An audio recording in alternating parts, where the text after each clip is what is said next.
بسم اللہ الرحمن الرحیم۔ السلام علیکم ورحمۃ اللہ وبرکاتہ۔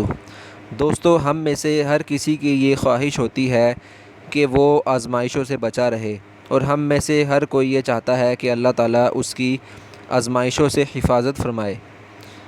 دوستو، آج میں آپ کو آزمائشوں سے حفاظت کا ایک ایسا وظیفہ آپ کو بتاؤں گا کہ جس کو کر کے ہم یقیناً انشاء اللہ تعالیٰ اللہ تعالیٰ کے فضل و کرم سے آزمائشوں سے محفوظ رہ سکتے ہیں۔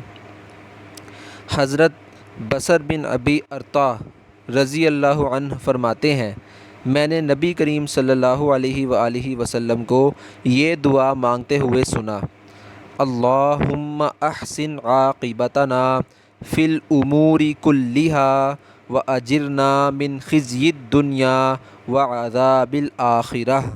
ترجمہ: اے اللہ، تمام کاموں میں ہمارا انجام اچھا فرما اور ہمیں دنیا کی رسوائی اور آخرت کے عذاب سے محفوظ فرما۔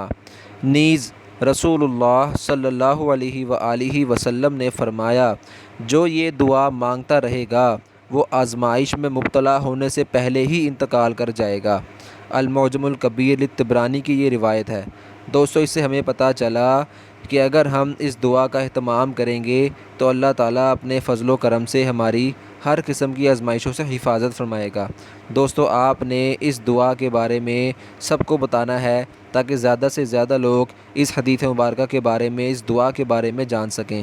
جزاک اللہ خیرہ۔ السلام علیکم ورحمۃ اللہ وبرکاتہ۔